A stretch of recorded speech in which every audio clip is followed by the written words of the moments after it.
एक संत जी रास्ते में कहीं जा रहे थे, तो एक मल्लाह जो मछली मार रहा था, और मछली जब मार रहा था तो संत जी के हृदय में दया आ गई।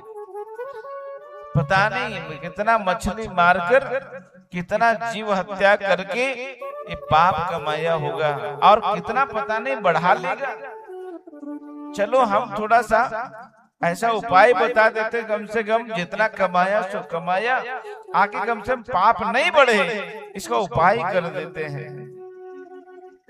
बड़ी भाव से संत जी गए, अरे भैया राम राम। वो समझ गया मल्ला कि बाबाओं के चक्कर में नहीं पड़ना, क्योंकि बाबा जब तेरे घर आएंगे और राम राम करेंगे तो दक्षिणा देना पड़ेगा, और कहीं आप उनके यहाँ चले जाओ भूल से तो चढ़ाना पड़ेगा। इसलिए राम राम नहीं करना। इधर बाबा जी ने कहा राम राम, तो वो मल्ला इधर मुख मोड़ लिया। तो कहते हैं कि 3 हठ जीवन में बड़ा प्रसिद्ध है। पहला बाल हट, दूसरा स्त्री हट, और तीसरा संत हट। अगर बालक हट कर दे मुझे वो खिलौना चाहिए तो चाहिए, अरे आजकल खिलौना तो छोड़ो, गार्जियन के सामने छोटा सा बच्चा कह देता है वो जो तेरा मोबाइल है वो मुझे चाहिए, उसको देना पड़ता है। क्यों? क्योंकि अगर आप नहीं दोगे तो पूरे घर को तहलका मचा देता है। आप देते हो कि नहीं देते हो? देते हो।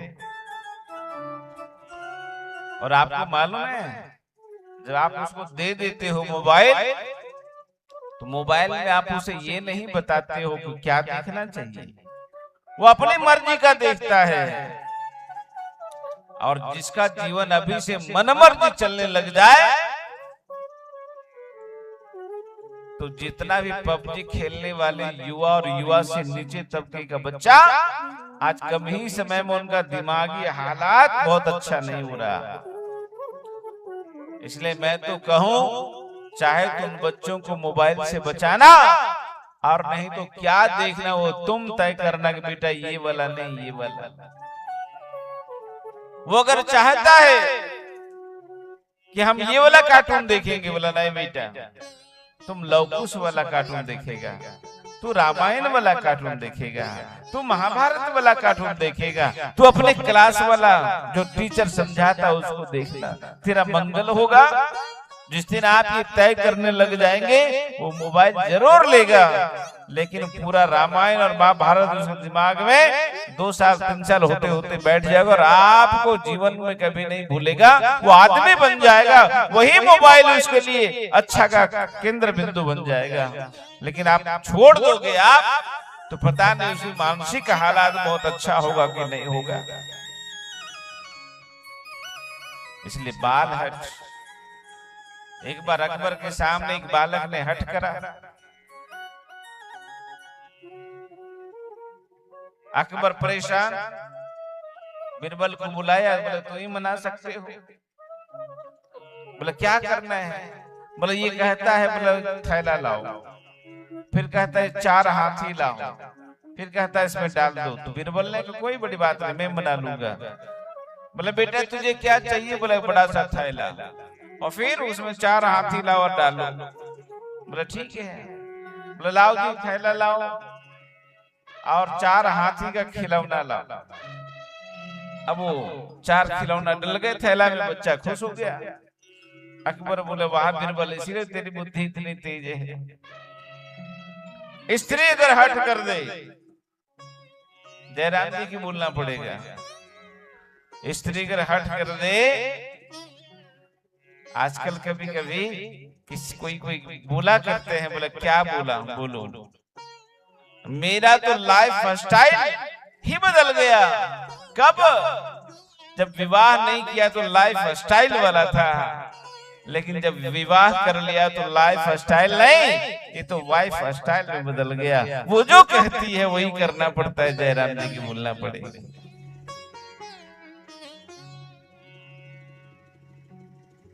इसलिए स्त्री जब हट कर दे तो मना की मानती है। और तीसरा, संत अगर हठी हो जाए तो फिर वो मना के ही मानता है। संत जी जिधर मुंह किया उधर गए, बोले बोलो भाई राम राम, तो इधर से उधर कर लिया। संत जी फिर इधर आए, बोलो भाई राम राम, तो मल्ला फिर इधर कर दिया। फिर संत जी उधर गए, बोले भली राम राम। अब वो मल्लाह को लगा कि जब तक नहीं बोलूंगा तो ये छूटेगा नहीं, इसलिए बोला हाँ राम राम बोलो क्या है। बोले कि तुम कितना कमाते हो? कहा रोज में 350 रुपए इस मछली को मारने से कमाता हूँ। बोले अच्छा 350 कमाते हो? बोले हाँ। तो और कमा लेते हो? बोले नहीं। तो ऐसा कर, तू कितना घंटा ड्यूटी कर? तो बोला 8 घंटा। तो 8 घंटा ड्यूटी करके तू 350 कमाता है, तू मेरे यहाँ ना 2 घंटा ड्यूटी करना, मैं तुझे 500 रुपया दूंगा, खाने को भी दूंगा और घर ले जाने के लिए प्रसाद भी दूंगा, ठीक है? बहुत अच्छा, मैं 8 घंटा क्यों करूंगा, तेरे यहाँ 2 घंटा में हो जाएगा। तो आज सज धज कर गया है। बोला क्या काम करना पड़ेगा? बोलिए महाराज। बोला कुछ नहीं, हमारा जो आश्रम है ना वहाँ ठाकुर जी विराजे हैं। ठाकुर जी के सामने आपको एक कार्य करना है कि वहाँ बैठना है और तुम ढोलक बजा सको, झाल बजा सको, या कुछ जो अच्छा लगे, करताल बजा सको, उसको बजाते हुए 2 घंटा सीताराम करना है, ठीक है? उसने झाल लिया, बजाते बजाते सीताराम 2 घंटा करा। अब संत जी ने 500 रुपये दिए, 2 किलो चावल और घी का लगा भोग प्रसाद बड़े हैं भरपेट पवाए और घर के लिए भी दे दिया। अब वो जब चला गया तो दूसरा दिन वैसा ही क्रम रहा, पर तीसरा दिन नहीं आया, चौथा दिन भी नहीं आया, 5वां दिन भी नहीं आया। संत जी को लगा क्या बात है। फिर जब उसी रास्ते से जाकर देखा तो फिर वही मछली मार रहा था। अरे प्यारे, तुझे 350 की जगह पे 500 दिया, 2 किलो चावल भी दिया, आपको भोग लगा प्रसाद घर के लिए भी ले जाने को दिया, फिर तो वो रोने लगा। आज मल्ला कहने लगा बाबा, मैं जब कीर्तन करता हूँ ना तो कीर्तन करते करते मुझे ये लगता है कि मैं इतनी सारी मछली को मारा हूँ, उसका मर्डर किया हूँ, वो भी मुझे एक दिन मर्डर करेगा और मैं मरना नहीं चाहता हूँ, इसलिए मेरे किए हुए पाप याद आ जाते हैं, इसलिए मैं जाना नहीं चाहता। इसलिए गोस्वामी तुलसी बाबा जी ने ठीक कहा, तुलसी पूरब पाप ते और हरि चर्चा न सुहार, जैसे ज्वर के जोर से भूख विदा हो जा।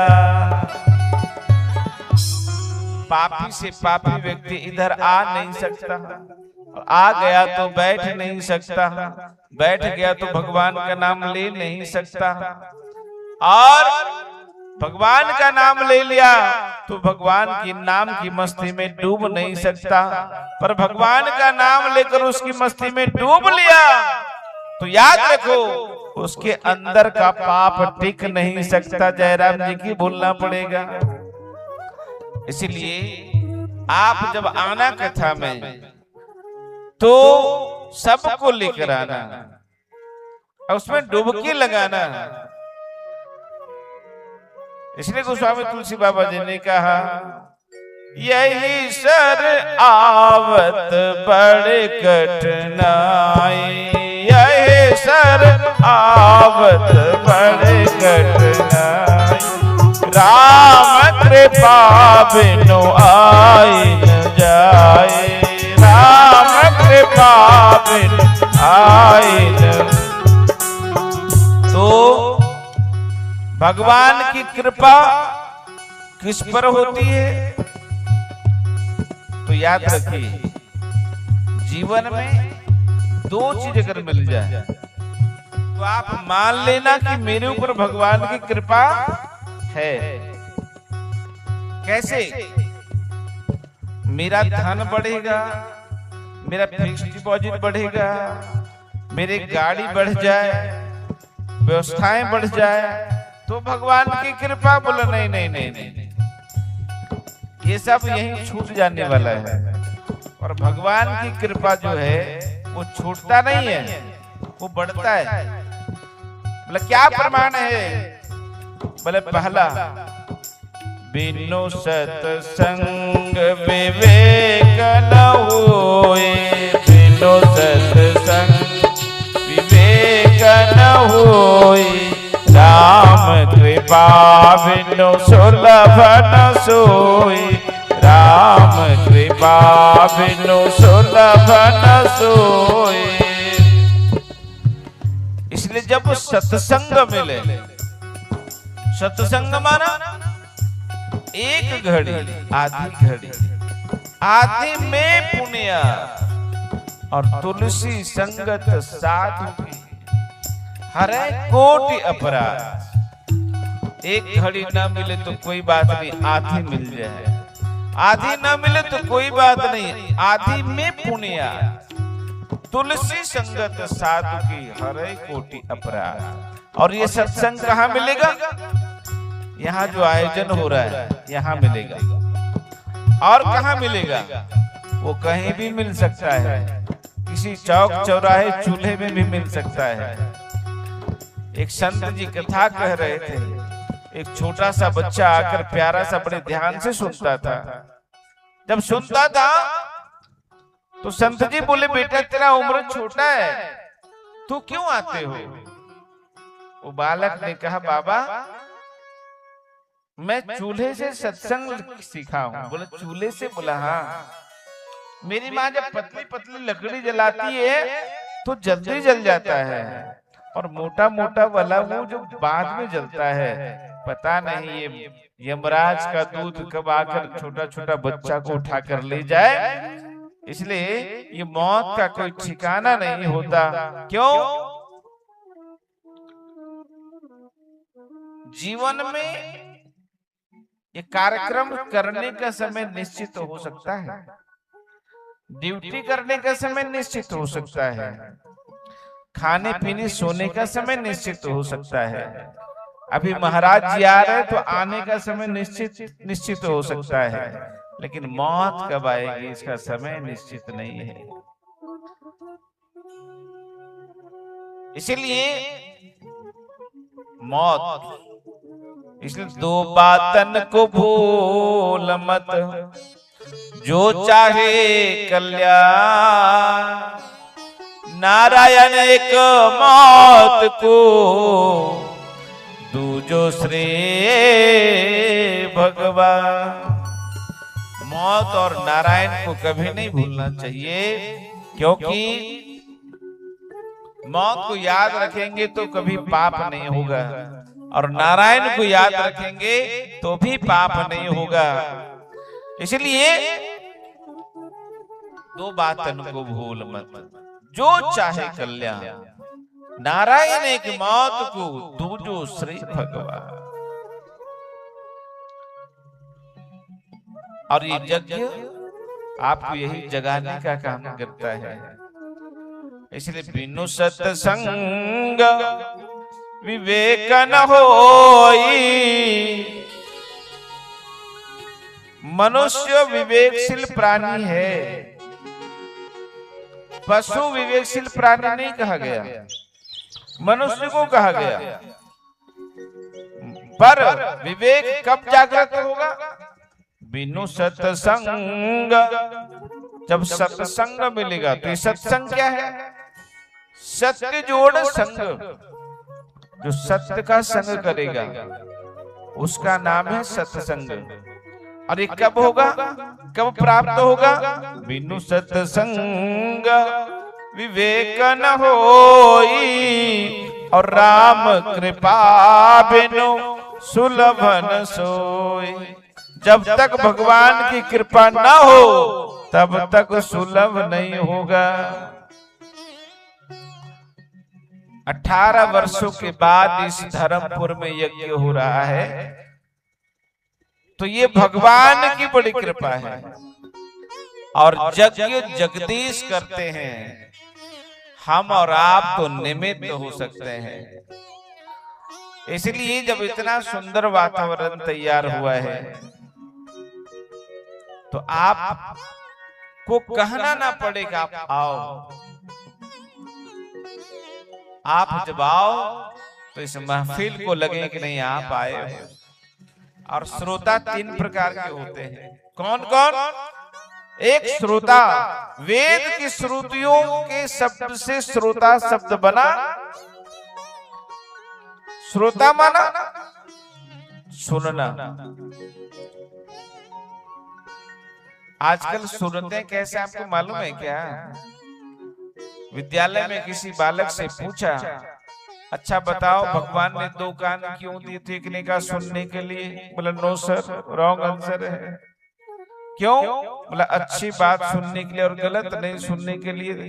तो तीसरे ने कहा सर ये भी गलत बोला। बोला क्यों दिया? बोला एक कान सुनने के लिए और दूसरे कान से निकालने के लिए। अगर मैंने कहा कि बेटा 1 गिलास पानी लाना और जिसने लाकर दिया वो उसने सुना, और जिसने सुनकर अनसुना कर दिया वो भी सुना पर नहीं सुना, तो जो शास्त्र की वाणी को सुनकर जीवन में उतार ले और भगवान का प्रिय बन जाए, भगवान का काम करने लग जाए, विद्यावान गुणियति चातुर और राम काज करिबे को आतुर। जिनके अंदर राम कार्य करने की आतुरता हो वही चतुर हो सकता है। हम तो रात में भी देख रहे थे, 2 बजे रात तक बैठा, युवाओं की फौज एकदम गर्म दिख रही थी।